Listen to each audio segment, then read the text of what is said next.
इस बाजार में हमारे साथ मृणाल सिंह जुड़ रहे हैं।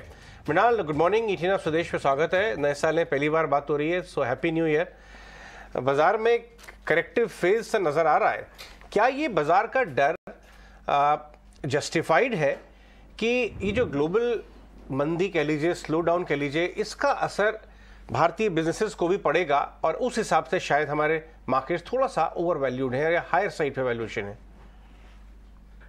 Good morning Ajay, happy new year आपको भी और आपकी टीम को भी। नया साल है।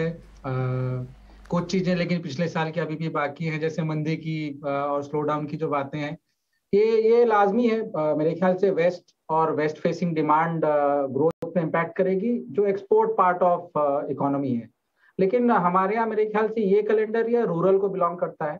रूरल वॉल्यूम पिकअप करेंगी और रूरल वॉल्यूम बहुत बड़ा वॉल्यूम होता है हमारे डोमेस्टिक बिजनेसेस के लिए।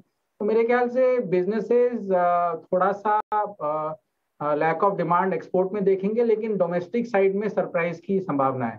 बट शेयर प्राइस पे अगर आए तो शेयर प्राइस में मार्केट ने लार्जली उम्मीद बना ली है कि एक्सपोर्ट ओरिएंटेड बिजनेसेस, आज टीसीएस का शाम को रिजल्ट भी है, कि एक्सपोर्ट ओरिएंटेड बिजनेसेस का ट्रेजेक्टरी रेवेन्यू का थोड़ा मंदा रहेगा। बट मेरे ख्याल से मेरा तजुर्बा कहता है कि ऐसी उम्मीद के साथ जब मार्केट अर्निंग सीजन में जाता है तो थोड़ा पॉजिटिव सरप्राइज की भी संभावना होती है। तो नियर टर्म में मेरे ख्याल से चीजें ठीक रहेंगी, भले ही वो एक्सपोर्ट हो या डोमेस्टिक हो। लेकिन अगर मैं 6 महीना साल भर का व्यू लूँ तो इकोनॉमी साइड से रूरल पिकअप क्लियरली आएगा, और उसी दौरान मेरे ख्याल से एक्सपोर्ट, पर्टिकुलरली नॉर्थ अमेरिका हो या यूरोप हो, वहां से वॉल्यूम्स थोड़ा सी स्लो डाउन करने की उम्मीद है। And that is how we would place our investments. But broader market, Ajay, broader market मेरे ख्याल से काफी चकमा देगा इन निवेशकों को। रियलिटी ये है कि हम एक ऐसे बाजार में हैं जहाँ पे सेक्टर, स्टॉक, इंडिविजुअल बिजनेसेस बहुत सिग्निफिकेंट डाइवर्जेंस दिखाने की क्षमता रखते हैं रिटर्न प्रोफाइल के मायने से ब्रॉडर मार्केट से। तो ये एक स्टॉक पिकर्स मार्केट है, एक डिस्ट्रप्शन का एरा है, काफी चीजें हो रही हैं, और इन्वेस्टर्स, क्लासिकल फंडामेंटल इन्वेस्टर्स के लिए एक बहुत बढ़िया हंटिंग ग्राउंड है।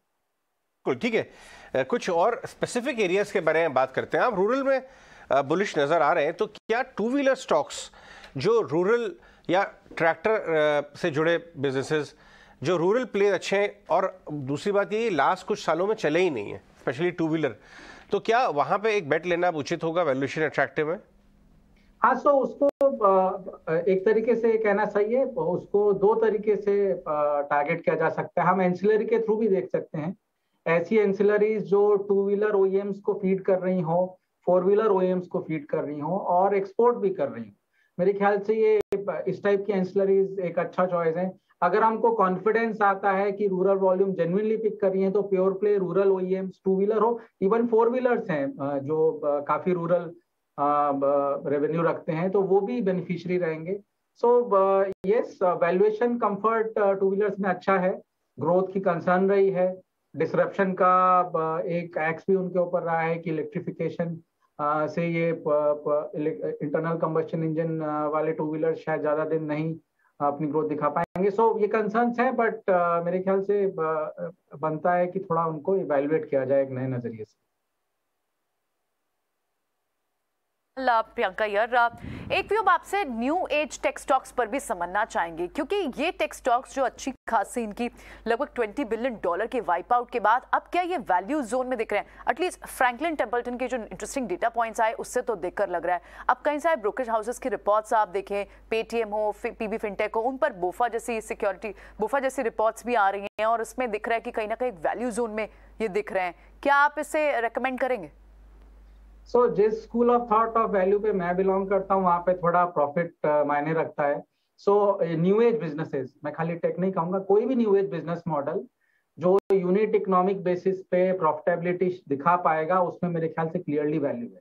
और इन्वेस्टर्स एक्चुअली काफी एफर्ट लगा रहे हैं बिजनेस के साथ टू फाइंड कि कौन सा ये बिजनेस है इनमें से जो यूनिट बेसिस पे प्रॉफिटेबल ऑपरेशनली एटलीस्ट हो सकता है। कई सारे बिजनेस हैं जो एग्जिस्टिंग मार्केट में नए बिजनेस मॉडल लेके आए हैं, डिसरप्शन लेके आए हैं, नए तरीके लेके आए हैं, डिजिटाइजेशन से अप्रोच कर रहे हैं, फिनटेक्स हैं, टेक्नोलॉजी हैं, बट उनमें काफी बिजनेसेस ऐसे भी हैं जिनका प्रॉफिटेबिलिटी का रूट या रोड मैप इतना क्लियर नहीं है।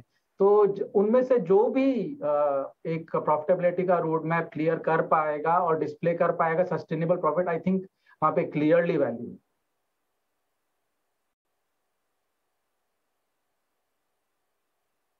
सामने बजट है, अब अर्निंग्स आज से शुरू हो जाएंगी, टीसीएस के नंबर्स आ जाएंगे। मैं सिर्फ बजट पे फोकस करते हुए ये समझना चाहता हूँ कि इंफ्रा कंपनीज में अभी भी स्टीम बहुत है ना, क्योंकि इस बार भी सरकार कोई कोताही नहीं बरतेगी इंफ्रा वालों को फंडिंग करने में और इंफ्रा के बड़े प्रोजेक्ट्स अनाउंस करने में। और कई प्रोजेक्ट्स तो ऐसे हैं जो कि अब 1-1, 2-2 लाख करोड़ के हैं। आप सिर्फ एक एग्जाम्पल भर समझिए, दिल्ली और मुंबई के बीच में जो रोड बन रही है ना, उसकी वर्थ ही 1 लाख करोड़ है। आपका कहना बिल्कुल सही है। अगर मैं लास्ट 2 बजट देखूं, पिछले बजट में 7.5 लाख करोड़ का केपेक्स का बजट था सेंट्रल गवर्नमेंट का। हमारी इकोनॉमी में स्टेट और सेंटर मिला के करीब 12.5 लाख करोड़ का केपेक्स करते हैं। Overall capex last year crore 18 lakh crore था, प्राइवेट, सेंटर एंड स्टेट मिला के। अगर सेंटर को ही देखें, क्योंकि बजट की बात हो रही है, 7.5 पिछले साल था, उससे पिछले साल 5.5 था। तो मेरे ख्याल से गवर्नमेंट एक लार्ज कंट्रीब्यूटर है केपेक्स का, और गवर्नमेंट का लार्जली केपेक्स पब्लिक इंफ्रा में जाता है। जैसा आपने कहा, हमारे यहाँ इंफ्रा प्रोजेक्ट्स के साइज और मैग्नीट्यूड बड़े होते जा रहे हैं। इससे एक और मैं इंपॉर्टेंट चीज ऐड करना चाहूंगा। I would not be surprised अगर इस बजट में हम 7.5 को एक नॉर्थवर्ड ट्रेजेक्टरी में देखें। वो 8 है कि 9 है वो देखना बाकी है, लेकिन मेरे ख्याल से एक सिग्निफिकेंट बड़ा नंबर है जो इकोनॉमी में शो अप करेगा और डिमांड क्रिएट करेगा, capex and capacity and infrastructure पे रिफ्लेक्ट करेगा। एक और इम्पॉर्टेंट चीज मैं कहूंगा, हम अगले 18 महीने में बहुत सारा जो इन्वेस्टमेंट पब्लिक इंफ्रा में पिछला 3-5 साल में हुआ है वो ऑन स्ट्रीम आ जाएगा और लोगों को दिखने लगेगा। इवन मुंबई में जहां हम बैठे हैं, यहाँ पे अगले 18 महीने में करीब 2 मेट्रो लाइन चालू हो जाएंगी। हो सकता है कि एक आध ट्रांस हार्बर स्टार्ट हो जाए, construction activity on high speed rail दिखने लगे। So it is not only कि गवर्नमेंट का केपेक्स सस्टेन करेगा, मेरे को कोई डाउट नहीं इस बारे में। बजट में वो ट्रेजेक्टरी ओनली अपवर्ड्स होने वाली है। इनफैक्ट काफी सारा केपेक्स जो पीछे हुआ है उसका रिजल्ट अब लोगों को दिखने भी लगेगा। सो इंफ्रा में स्पेंडिंग बनी रहेगी, लेकिन infra for an equity investor has been a very big puzzle because there is big debt associated. So उसमें हम काफी चूजी रहते हैं। हम इनडायरेक्ट प्लेस में देखते हैं, जैसे सीमेंट हुए, कंज्यूमेबल्स हुए, पावर यूटिलिटीज हुई, इस तरह की चीज इक्विटी इन्वेस्टर के लिए बेटर बिजनेस है। इंफ्रा प्योर प्ले स्ट्रेट मेरे ख्याल से एक डेट इन्वेस्टमेंट के लिए ज्यादा उपयुक्त है, बिकॉज मेरे ख्याल से डेट होल्डर लिवरेज वगैरह की वजह से ज्यादा कंट्रोल और मैनेज कर पाते हैं उस इन्वेस्टमेंट को। आप सीमेंट को ये इंफ्रा प्रॉक्सी देखते हैं क्या? क्योंकि पिछला क्वार्टर तो बहुत ही डिजास्टर्स था सीमेंट सेक्टर के लिए, लेकिन व्यू ये आ रहा है कि यहाँ से सीमेंट स्टॉक्स शायद अच्छा करें क्योंकि प्राइसिंग बेटर हो गई है, वॉल्यूम वापस आ सकते हैं। वैल्यूएशन कैसे देखते हैं आप उस पॉकेट के? अगर आप सीमेंट इंडस्ट्री का एनालिसिस करें तो 75% डिमांड रूरल से आती है, रूरल हाउसहोल्ड से आती है। इंफ्रा एक्चुअली बहुत बड़ा कंट्रीब्यूटर नहीं है, लेकिन एक सिग्निफिकेंट कंट्रीब्यूटर है, नंबर 2 नंबर 3 पे आता है। तो rural Uptake, rural incomes going up, अगर वो अजम्पशन प्ले आउट होता है तो सीमेंट में क्लियरली वॉल्यूम अपटेक आएगा और गवर्नमेंट इंफ्रा स्पेंडिंग बनी रहेगी। मेरे ख्याल से उसमें कोई ब्रेक नहीं आने वाला है। सो सीमेंट इज एक अच्छा तरीका है, सीमेंट वॉल्यूम ग्रोथ एक अच्छा तरीका है both rural and infra spending को प्ले करने का। लेकिन वैल्यूएशंस कैन बी ट्रिकी, वहां पे हमें इंडिविजुअल बिजनेस, रीजनल फुटप्रिंट और इंडिविजुअल बिजनेस का क्या प्रॉफिटेबिलिटी है, पावर एंड फ्यूल कॉस्ट पे क्या कंट्रोल है, ये सब देखना पड़ता है। ब्रॉडली वैल्यूएशन थोड़ा मैं कहूंगा लॉन्ग टर्म ट्रेजेक्टरी से 1 सिग्मा ऊपर है। सो किसी डिप में मोस्ट प्रोबेबली हम अपने सिलेक्ट नेम्स सीमेंट में पिक करना चाहेंगे। Mid cap small cap cement में स्पोरेडिकली इंटरेस्टिंग वैल्यूएशन दिखते हैं जिनको हम अपने पोर्टफोलियो में प्लेस भी करते हैं। प्रणाल, वेरी क्विक व्यू, कुछ ऐसे स्टॉक्स पर भी जिन्होंने बड़ी वेल्थ भी क्रिएट किया है जैसे बजाज फाइनेंस, एशियन पेंट्स, पर एक व्यू ये भी निकल कर आ रहा है कि शायद अब इनके केस में ग्रोथ रीटेस्ट हो रही है और वैल्यूएशन एडजस्टमेंट है, जिस वजह से आप इन स्टॉक पे रिएक्शन भी देख रहे हैं। आपका क्या व्यू रहेगा इन स्टॉक्स पे? फंडामेंटल इन्वेस्टर के नजरिए से हमको ओवर प्राइस लगते हैं ये बिजनेसेस।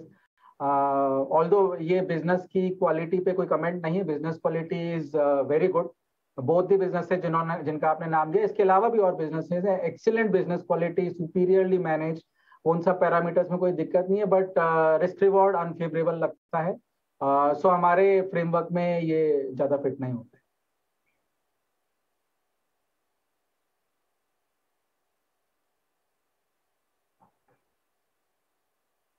है। बहुत बहुत शुक्रिया, थैंक यू वेरी मच आज समय देने के लिए, बताने के लिए कि इस समय मार्केट की स्थिति क्या है और आगे कैसी स्थिति बन सकती है। खैर इस बीच एक अच्छा मोमेंटम तो मार्केट के अंदर बना हुआ